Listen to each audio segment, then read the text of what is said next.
여러분 안녕하십니까.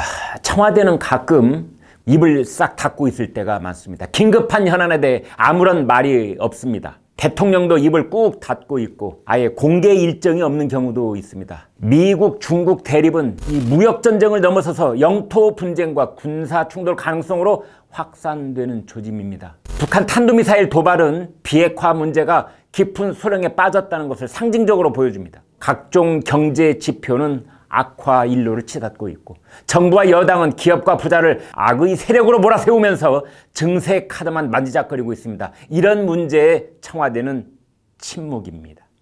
야권에서는 청와대가 무기력에 빠졌다고 봅니다. 한 신문에 자그맣게 표현됐지만 독자 눈에는 의미 있는 제목이 있었습니다. 바로 자신감 상실 3년차 증후군, 이런 제목입니다.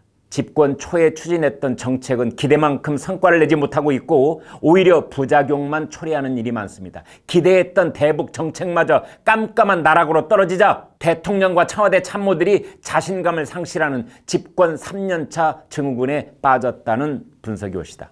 이런 상황은 곧바로 공직사회에도 영향을 끼칩니다. 첫 번째 기강회의, 두 번째 복지부동, 세 번째 노골적인 정책 반발, 이런 것들이 만연하고 있다는 점입니다. 문재인 정부가 적폐청산 작업을 무리하게 밀어붙이면서 현장 의견을 무시하고 일방통행을 강요하자 공무원들은 업무 회피, 책임 회피를 하면서 철저한 보신주의로 가고 있습니다. 책임감이 상실되면 어떤 일이 벌어지겠습니까? 그렇습니다. 조직 안에 자체 자정 능력이 사라지고 맙니다. 정권 교체와 같은 외부 충격이 없으면 이 능력은 다시 생기지 않습니다. 정치권 출신 공무원들이 조직 상층부를 장악하면서 이념과 이상 그리고 자기네 그룹 이기주의에 함몰되어 버린 탓에 현장 소통마저 끊기고 말았습니다.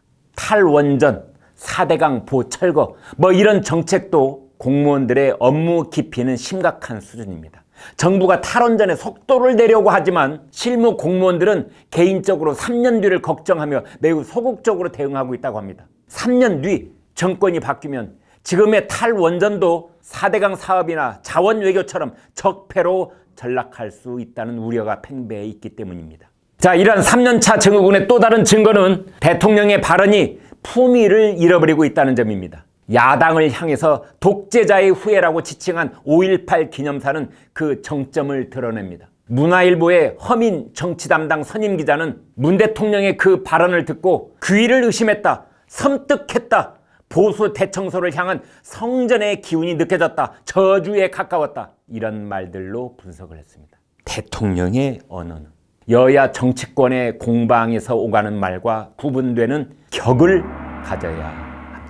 문 대통령은 그것을 버리고 국민 분열의 언어를 선택하면서 국민 통합을 부정하고 말았습니다. 이것은 탈출구를 못 찾고 막다른 골목에 몰렸을 때 드러나는 3년차 증후군이라고 볼 수 있는 겁니다. 왜 이런 일이 벌어졌을까요? 여러 요인이 있겠지만 그 중에 하나는 문 대통령이 톱다운 방식을 맹신했기 때문입니다. 문 대통령은 아마추어 같은 이상주의자들의 경제 정책을 위에서 아래로 밀어붙이면 효과가 있을 것이라고 착각했습니다. 문 대통령은 김정은과 트럼프 같은 최고 지도자의 선의만 믿으면 비핵화에 큰 진전이 있을 것이라고 잘못 판단을 한 겁니다. 김중호 조지 워싱턴대 교수는 문재인 대통령에게 미국에 대한 공부를 다시 하라, 이렇게 주문을 했습니다. 트럼프의 대북 정책도 개인 차원이 아닌 공화당 내의 대내외 정책 틀 속에서 움직이고 있다는 것입니다. 그러나 이런 충고가 문 대통령 귀에는 들리지 않을 것입니다. 이미 때를 놓쳤습니다. 장기표 씨가 말하듯이 박근혜에겐 최순실이 1명이었다면 문재인 대통령에게는 최순실이 10명이기 때문입니다.